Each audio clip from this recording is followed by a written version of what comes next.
कांग्रेस का तो ये कहना है, आप थका और पका बता रहे हैं और आपने तो एक लाइन और ऐड कर दी कि चुके हुए भी हैं। लेकिन कांग्रेस ये कह रही कि अगर इतने ही थके पके चुके हुए हैं तो आप क्यों उनका नाम दोहरा रहे हैं, क्यों उनके नाम ले रहे हैं? है कौन इनके अलावा जिनका नाम लिया जाए?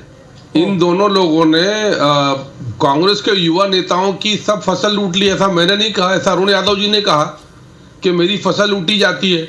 ऐसे लूटे पिटे जीतू पटवारी जी जो वेयर हाउस घोटाले में है उनकी कहना मान, और ऐसा हमने और उदाहरण दे रहा हूं आपको। स्वयं श्रीमान दिग्विजय सिंह जी ने स्वीकार किया सबके सामने कि मेरे जाने से कांग्रेस पार्टी चुनाव हार जाती है, वोट कट्टे में कैंपेन करने नहीं जाऊंगा और कैंपेन करने नहीं जाते। तो जनता उनसे पक चुकी है। कमलनाथ जी थके हुए नेता इसलिए कि कमलनाथ जी आप मुझे बता दीजिए, अभी 18 से अध्यक्ष हैं प्रदेश कांग्रेस कमेटी के, कौन से आंदोलन में आपको दिखे कोई पद यात्रा में वो हेलीकॉप्टर हवाई जहाज से सारे कार्यक्रम करते हैं? तो जो हेलीकॉप्टर हवाई जहाज से नीचे ना उतरे हवाई नेता, वो थका हुआ नेता आएगा।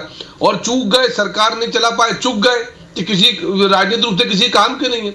तो ये थके हुए पके हुए चुके हुए राजनेता हैं जिनसे कांग्रेस का कार्यकर्ता तंग है। अजय सिंह जी के संस्मरण सुन लीजिए, आप क्या कहते हैं इनके बारे में।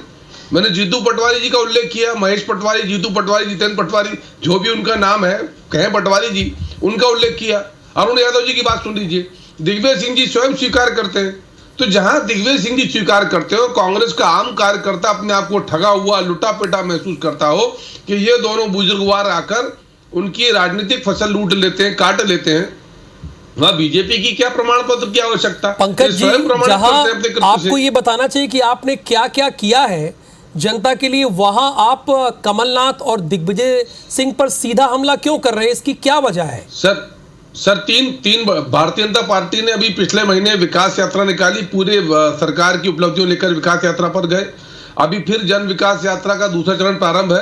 तो राहुल जी, जहां आवश्यकता है जनता के बीच, क्योंकि जनता से भाजपा के देवदुर्लभ कार्यकर्ताओं का सीधा संपर्क है, हम सीधी बातचीत करते हैं। पर यदि राजनीतिक विषयों पर प्रतिपक्ष के नेताओं पर टिप्पणी का विषय आता है तो ऐसा लगता है कि राजनीतिक कार्यकर्ता के नाते, प्रतिपक्ष कांग्रेस के प्रतिपक्ष के नाते भारतीय जनता पार्टी को अधिकार है। मीडिया ने पूछा तो नरोत्तम जी ने उत्तर दिया, और उन्होंने गलत क्या कहा कि जनता उनसे पक चुकी है। आप बताओ ना सर, 2003 के आप ऐसा कोई आपने राजनेता देखा कि 2003 तक आप तो पके हुए कह रहे हैं? उन्होंने भारत जोड़ो यात्रा निकाल दी, बताते हैं कि स्क्रिप्ट उन्होंने ही लिखी थी इसकी, आप उन्हें पके हुए नेता कह रहे हैं?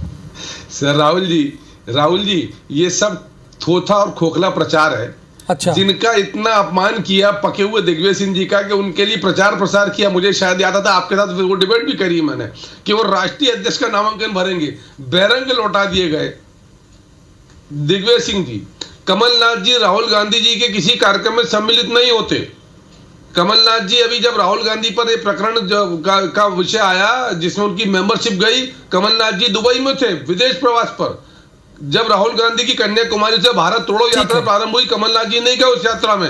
राहुल गांधी जब उसमें नेशनल हेराल्ड के भ्रष्टाचार केस में पेश होते हैं, पूरी कांग्रेस थी, नहीं थे। कमलनाथ जी सूरत में नहीं गए राहुल गांधी। दूसरे नेता को आप थके हुए कह रहे हैं, वो तो कल जहां आप 50 साल से लगातार जीतते आ रहे हैं गोविंदपुरा में, वहां तो आपको खूब चैलेंज दिया उन्होंने और खूब लोगों ने तालियां ही बजाई। उन्होंने कहा कि मैं हिंदू हूं लेकिन बेवकूफ नहीं हूं। अब देखिए, मैं तो बहुत आदर करता हूं सर, मैं तो उनका बहुत आदर करता हूं कमलनाथ जी का, दिग्विजय सिंह जी का। अब उन्होंने अपने आप के प्रति लिए क्या टिप्पणी करी वो शब्द तो मैं दोहरा ही नहीं सकता, क्योंकि मैं उनका आदर करता हूं। जी, आप आदर करते हैं और थके और पके कह रहे हैं आप, ये कौन सा आदर है? जो राहुल जी, वो जो शब्द उन्होंने अपने आप के लिखा वो नहीं दोहरा सकता मैं। ये जनता लोकतंत्र में तय करेगी कि कौन बुद्धिमान है और कौन बुद्धिमान नहीं है, कौन। और कमलनाथ जी को राहुल जी पूछिए आप कि उनको हिंदू बोलने की आवश्यकता बार बार क्यों पड़ती? मैं हिंदू हूं, कभी आपको और मुझे आवश्यकता पड़ी क्या? मैं तो नहीं बदकोट के ऊपर जनेऊ पहन के जाता, मैं तो पाखंड नहीं करता कि आज मैंने फलाना। पंकज जी, आपने मेरे प्रश्न का जवाब नहीं दिया। आपने कहा कि आप कमलनाथ और दिग्विजय जी की बड़ी इज्जत करते हैं, लेकिन इसी मंच पर आप उन्हें थका और पका कह रहे हैं। अरे सर, तो अपमान कहाँ है उसमें? सर, जनता ने उनको साबित किया पके हुए हैं, मैंने उदाहरण दिया आपको। अच्छा सर, ये अपमानजनक शब्द कहाँ है कि थक गए कमलनाथ जी आयु के चलते? दिग्विजय सिंह जी से जनता पक चुकी है, इसमें अपमान का विषय कहाँ हुआ?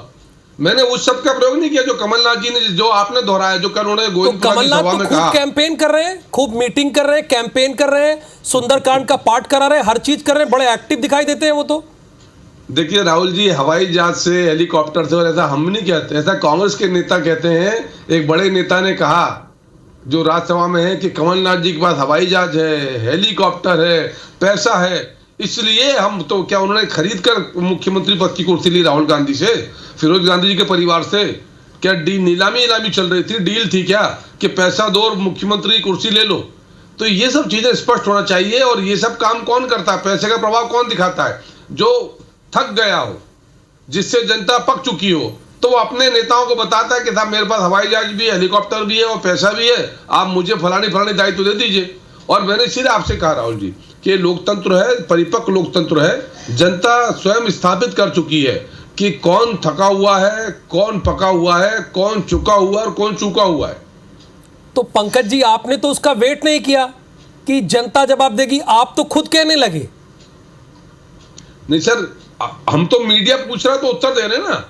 और ये मैंने तो आपको प्रमाण गिनाए राहुल जी कि स्वयं दिग्विजय सिंह जी के वक्तव्य, स्वयं अरुण यादव जी का वक्तव्य, महेश जीतू पटवारी जी का वक्तव्य, अजय सिंह राहुल भैया का वक्तव्य,